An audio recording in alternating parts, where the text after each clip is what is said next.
Bismillahirrahmanirrahim. Assalamualaikum warahmatullahi wabarakatuh. Alhamdulillah, alhamdulillahillazi arsala rasulahu bil huda wa dinil haq liyuzhirahu ala dini kullih walau karihal kafirun walau karihal musyrikun walau karihal munafiqun. Asyhadu an la ilaha illallah wahdahu la syarikalah wa asyhadu anna Muhammadan abduhu wa rasuluh. Allahumma sholli wa sallim ala nabiyyina Muhammadin wa ala alihi wa sahbihi wa tabi'in ajmain. Qala Allah ta'ala fi kitabil karim, a'udzu billahi minasyaitonir rajim. Bismillahirrahmanirrahim. Ya ayyuhalladzina amanu taqullaha haqqa tuqatih wa la tamutunna illa wa antum muslimun. Raditu billahi rabba wa bil islami dinan Muhammadin nabiyya wa rasula. Para jamaah sekalian yang kami hormati, yang kami muliakan, di subuh Rabu ini, bulan suci Ramadan, mari kita senantiasa aturkan syukur sebesar-besarnya kehadirat Allah Subhanahu wa taala yang telah menciptakan kita, memberi kesempatan kita hidup dan menyediakan salah satu bulan yang mulia, bulan suci Ramadan, untuk kita melaksanakan berbagai macam ibadah baik pada siang harinya maupun pada malam hari. Juga kita berselawat kepada Rasulnya, Nabi kita Nabi Muhammad SAW, dan juga para Nabi dan Rasul yang telah diutus sebelumnya. Dalam Al-Quran diingatkan, la nufarriqu baina ahadin minhum. Janganlah kalian membeda-bedakan antara satu dengan yang lain. Pada subuh ini, seperti yang saya sampaikan tadi, bahwa insya Allah selama bulan Ramadan kita akan memberikan kajian spesial yang waktunya insyaallah pada hari Rabu dan hari Sabtu. Kalau hari Sabtu kita sudah biasa menyelenggarakannya kajian subuh Sabtu ini berdasarkan ayat-ayat suci Al-Quran yang dibaca pada salat subuh. Nah, pada hari ini saya ingin mengetengahkan sebuah tema yang mungkin akan selesai selama kurang lebih 8 kali pertemuan, ya. Tapi sudah dihitung dari hari Sabtu kemarin sebagai pengantarnya, yaitu yang dalam dunia bisnis dikenal dengan analisis SWOT. Jadi kita mau mencoba menganalisis 4 hal kata kunci yang bisa digunakan untuk mempelajari berkaitan dengan kehidupan kita agar di ujungnya nanti kita menjadi orang yang sukses. Seperti yang kita baca tadi di surah Al-Baqarah ayat 25 yang berkaitan dengan janji Allah Subhanahu wa taala, yaitu surga Allah yang dijanjikan sebagai kabar gembiranya. Ya, wa basyiril, sampaikanlah berita gembira kepada allazina amanu wa amilus shalihat, yaitu orang-orang yang beriman dan beramal saleh, yaitu surga yang biasa kita kenal seluas langit dan bumi, ya, disediakan untuk orang-orang yang beriman dan bertakwa. Di sana disediakan berbagai macam kenikmatan dan juga pesan-pesan hidup, sifatnya kekal, terus-menerus mengalami kenikmatan, tidak ada kesusahan dan seterusnya. Nah, ini perlu kita camkan. Kalau dalam dunia bisnis kita biasa melihat apa kekuatan kita atau apa modal yang kita sudah miliki, kita bisa melihat apa kelemahan kita, apa hambatan-hambatan atau tantangan yang kita hadapi, dan juga peluang-peluang untuk meraih keuntungan yang sebesar-besarnya. Kira orang pebisnis ini sudah sangat kenal ya di dunia usaha, dan itu juga dipakai dalam berbagai institusi sosial gitu ya, pendidikan dan seterusnya. Selalu ada yang disebut dengan analisis SWOT. Nah, apakah tidak lebih baik kita juga menggunakan itu untuk melihat, memandang kehidupan kita ke depan, yang apakah kita nanti ini termasuk orang-orang penghuni surga, tidak? Ya, apa tantangan yang kita hadapi, apa kelemahan kita, apa modal kekuatan kita sudah miliki, dan peluangnya apa. Ya, sebagian dari ini beberapa ya sudah kita sampaikan dalam kajian-kajian sebelumnya. Tapi ini untuk spesial Ramadan, kita mencoba membuat formulasi supaya kita mengetahui persis agar kita bisa selamat dalam menghadapi kehidupan. Nah, yang pertama saya ingatkan dari awal berkaitan dengan hari Sabtu yang lalu supaya kita tahu titik sambungnya di sini. Ya, bahwa Allah Subhanahu wa taala telah menciptakan waktu gitu ya. Dan juga menurunkan Al-Qur'an. Waktu yang kita sebut di sini yaitu bulan Ramadan, bulan yang mulia, Al-Qur'an yang mulia. Kita juga di sini sudah diberi modal oleh Allah Subhanahu wa taala, modal awal yaitu kemuliaan. Nah, jadi ada titik temunya. Dan orang-orang yang paling mulia telah disebut dengan ya orang yang bertakwa. Ya, inna akramakum indallahi atqakum. Sesungguhnya orang yang paling mulia di antara kamu adalah orang yang paling bertakwa. Nah, sementara tempat orang yang mulia nanti pasti berada di surganya Allah Subhanahu wa taala. Nah, ini saya kira sudah jelas. Dan untuk menjalani hidup ini sudah dikasih pedoman, sudah dikasih petunjuk dalam Al-Qur'an yang juga disebut dengan Al-Qur'anul Karim.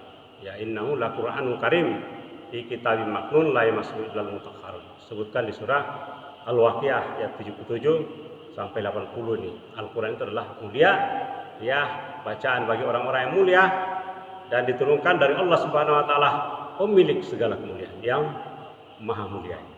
Nah, kemudian untuk selanjutnya karena ada 4 ini, pada hari ini kita akan bicara satu ini, yaitu yang disebut dengan strength. Saya menyebutnya kalau dalam bahasa akademis seringnya disebut dengan modal kekuatan gitu ya. Saya mendefinisikan memudahkannya sebagai modal awal bagi kita. Ya, di mana disebutkan di dalam Al-Qur'an ini ya, yang pertama itu modal. Sejak dari awal manusia itu diposisikan sebagai makhluk yang mulia. Yaitu satu kata kuncinya adalah kemuliaan, diutamakan dan seterusnya. Kemudian manusia diciptakan yang paling terbaik, ya, baik secara fisik maupun perangkat yang dimilikinya, yaitu bisa berpikir, punya akal sehat, diberi pendengaran, penglihatan, diberi hati, kalbu gitu ya, yang tidak banyak disentuh. Kalau kita menggunakan pengetahuan modern yang dari barat, itu yang berkaitan dengan kalbu kurang dianalisis, kurang dikembangkan, kurang dilihat, karena di sana berkaitan dengan iman, paling banyak berkaitan dengan iman. Sementara ilmu-ilmu barat banyak kaitan dengan dunia pikiran, rasio gitu ya, bukan pada dalam bahasa Al-Quran disebut akal itu ada di kalbu. Nah, jadi kita akan membagi dua nanti ini untuk kekuatan atau modal awal manusia. Saya bagi untuk 2 kali pertemuan, insyaallah pada Rabu ini sampai Sabtu depan. Nah, saya mulai dulu dari kata kunci yang pertama, bahwa Islam, agama kita, Al-Quran sudah menempatkan manusia sebagai makhluk yang mulia. Nah, itu adalah kemuliaan. Jadi bukan seperti makhluk yang rendah gitu ya, atau ada yang mengatakan makhluk yang tersesat, atau hewan yang berpikir, atau binatang yang berpikir. Al-Quran menempatkan manusia pada posisi yang sangat mulia, agung. Ini dijelaskan di salah satunya di surah Al-Isra, surat yang ke-17 ayat ke-70. A'udzubillahi minasyaitonirrajim. Wa laqad karramna bani Adam wa hamalnahum minal barri wal bahri wa razaqnahum minat thayyibat wa faddalnahum ala katsirin mimman khalaqna tafdila. Jadi yang pertama ini jelas 4 kata kunci yang ingin kita cek di dalam ayat ini. Yang pertama, memastikan bahwa umat manusia ini semuanya adalah keturunan ya Nabi Adam. Nah, disebut di sini adalah Bani Adam, artinya anak keturunan Adam. Nah, kita tidak berasal dari makhluk-makhluk lain. Allah Subhanahu wa taala ciptakan dari jelas Adam yang diciptakan dari tangan Allah sendiri. Sebutkan di dalam Al-Quran seperti itu. Nah, statusnya sudah diberi kemuliaan. Dan memberi kemuliaan bukan orang sembarangan, yaitu yang maha mulia. Kalau manusia menyanjung kita, kita merasa terhormat. Belum tentu sanjungannya itu adalah sanjungan yang tulus. Ya, jangan sampai ada kepentingan, bisa saja itu ada kepentingan. Tapi kalau Allah yang memberikan, Allah tidak punya kepentingan. Dalam arti bahwa dia butuh pengakuan kita. Dalam bahasa dunia akademik mengatakan legitimasi. Jadi kita mau mengatakan tidak mengakui bahwa Allah itu berkuasa, tetap dialah berpaling berkuasa. Beda dengan kekuatan atau kekuasaan yang dimiliki oleh manusia ini. Kalau tidak mendapatkan legitimasi pengakuan, maka kadar kekuasaannya dianggap berkurang. Itu persepsi atau konstruksi berpikir manusia. Tapi Allah Subhanahu wa taala memberikan kepada kita ini, ya, menempatkan kita sebagai makhluk yang mulia. Ini adalah sebuah kehormatan yang sangat besar. Jadi modal awal manusia sudah ada kemuliaan, tinggal ditingkatkan lagi. Yang kedua, bahwa Allah Subhanahu wa taala memberikan kita kesempatan hidup ini bisa bergerak di darat laut dan juga memberi rezeki yang baik-baik, ya, dari berbagai macam rezeki yang baik-baik. Nah, saya ringkas-ringkas saja kan ada beberapa ini. Wafat dan lahum ala kasirin iman khalaqna tabdila. Nah, dari semua makhluk Allah sudah sendiri yang menegaskan di sini bahwa kami melebihkan mereka. Maksudnya di sini anak cucu Adam di atas banyak makhluk yang kami ciptakan. Tapi kelebihannya itu bukan kelebihan sembarangan. Misalnya selisih 2, selisih 3. Disebutkan di sini adalah ya tafdilai, kelebihan yang sempurna. Jadi bukan sembarang kelebihan yang sempurna. Dan bisa dicek nih, ya bisa dicek di dalam ayat-ayat yang lain. Misalnya di sini yang kita juga biasa membacanya nih. Laqad khalaqnal insana fi ahsani taqwim. Sungguh telah kami menciptakan manusia dalam bentuk yang sebaik-baiknya. Nah, kita kunci dulu di situ. Karena ada yang berkaitan dengan ayat berikutnya ini. Surah At-Tin surah 95 ayat 4 sampai 6 ini. Kemudian kami kembalikan ke tempat yang serendah-rendahnya. Nanti kita simak di mana posisi ketika manusia ditempatkan tempat yang serendah. Dia mulia atau bisa turun. Apakah Allah yang menurunkan atau manusia sendiri yang menurunkan derajatnya. Nah, kemudian dari berangkat dari sini disebut tadi dijadikan manusia itu sebaik-baik bentuk, diberi perlengkapan kehidupan, yaitu ia terkait dengan panca indera, terutama yang sering-sering disebut dalam Quran pendengaran, penglihatan dan hati, gitu ya.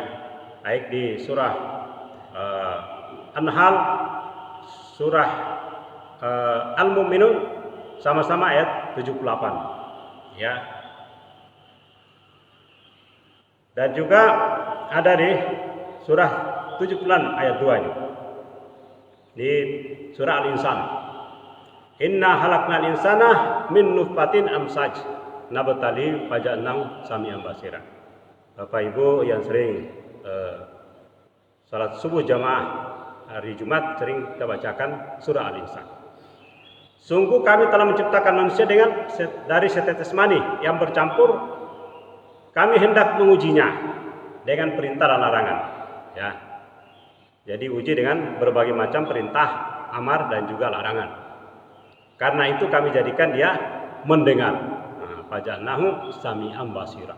Jadi fungsi pendengaran, penglihatan, terutama ditekankan di sini, manusia mampu mendengarkan mana yang benar, mana yang baik, dan mana yang salah, mana yang keliru, gitu ya.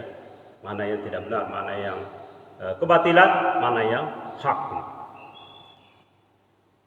Nah, kemudian saya mengambil ujungnya di sini, ya, disebut di surah As-Zumar. Ya, surah As-Zumar ada di ujungnya ini, di ujung ayat yang ke-17 nih. Jadi Allah mengingatkan kepada umat manusia, sampaikanlah kabar gembira kepada hamba-hambaku, ya.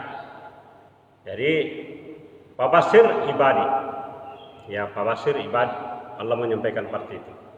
Nah, apa kabar gembira itu? Ini bagi orang-orang yang kita ambil contoh tadi, satu, ya berkaitan dengan bagaimana memanfaatkan pendengaran. Yaitu allazina yastami'unal qaula fayattabi'una ahsana. Yaitu orang-orang yang mendengarkan perkataan lalu mengikuti apa yang paling baik di antaranya. Nah, Allah Subhanahu wa taala sudah menyediakan di dalam Al-Qur'an ini kaulan ini. Saya sebut dengan ayat-ayat qauliyah. Perkataan-perkataan dalam Al-Qur'an ya, firman-firman Allah yang paling baik di antaranya. Ya. Mereka itulah orang-orang yang telah diberi petunjuk. Ya, ulaikal ladzina hadahumullah wa ulaika ulul albab. Nah, kita mau ambil ujungnya di sini bahwa orang-orang yang mengikuti perkataan baik. Nah, sama dengan pilihan-pilihan bacaan baik di media sosial. Ya, banyak sekali bacaan sekarang kalau diikuti tidak ada henti-hentinya di WA gitu ya, di YouTube dan seterusnya. Tinggal kita pilih di mana yang paling baik di antara itu yang bisa mengarahkan kita. Apakah menjadikan kita manusia yang terbaik, menjadi mulia, atau menjerumuskan kita menjadi ke tempat yang serendah-rendahnya kepada kebatilan, kepada dosa, kemungkaran dan seterusnya. Nah, demikian pula kita hendaknya memilih nih mana perkataan-perkataan. Ini peringatan dari Allah Subhanahu wa taala, memilih perkataan-perkataan atau bacaan-bacaan yang terbaik. Nah, yang terbaik itu adalah orang-orang yang telah diberi petunjuk oleh Allah Subhanahu wa taala. Melalui Al-Qur'an kita ikuti, kita imani, kita yakini dan kita amalkan. Ulaikal ladzina hadahum, itulah orang-orang yang diberi petunjuk oleh Allah dan mereka itulah orang-orang yang wa ulaika hum ulul albab. Mereka itulah yang disebut dalam Al-Qur'an ini sebagai orang-orang yang ulul albab. Ulul albab ini paling tinggi derajatnya. Dalam Al-Quran ada yang disebut dengan ulul amri ya, ada ulul ilm, ada ulul nuha, ada ulul absar gitu ya. Yang paling dahsyat ini adalah yang berkaitan dengan ulul albab. Ulul albab ini apabila dia bisa mengintegrasikan antara zikir dengan pikir, seperti disebutkan di surah Ali Imran itu.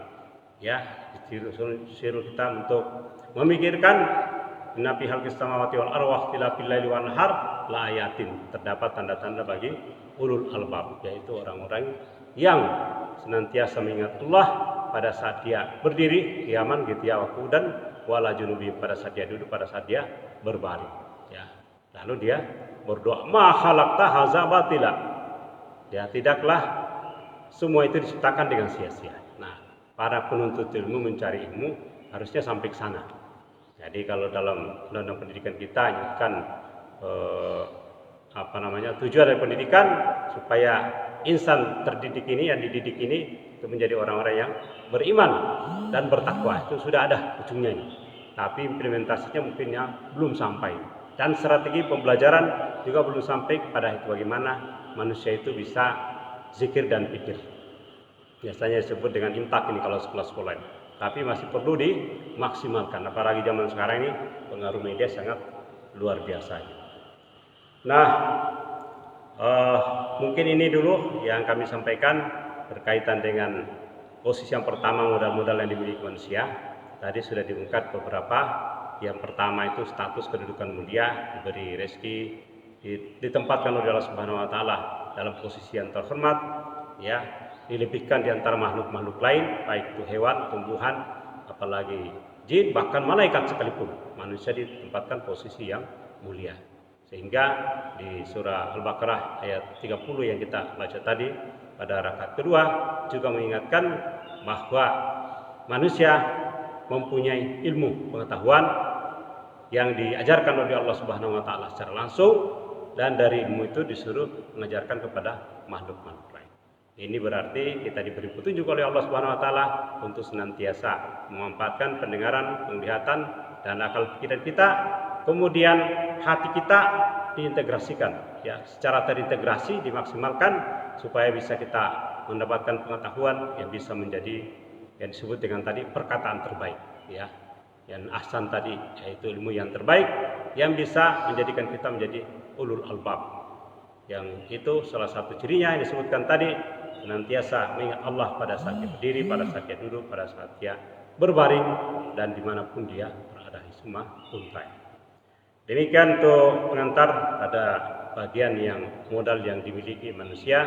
Nanti kita lanjutkan lagi dengan beberapa ayat yang lain dan juga konsekuensinya, risikonya apabila potensi-potensi pendengaran, penglihatan dan hati tadi tidak dimaksimalkan. Kurang lebihnya mohon dimaafkan. Billahi fisabilil haq, astagfirullahal haq. Mari kita baca doa kafaratul majlis. Subhanakallahumma wa bihamdika, asyhadu an la ilaha illa anta, astaghfiruka wa atubu ilaik. Assalamualaikum warahmatullahi wabarakatuh.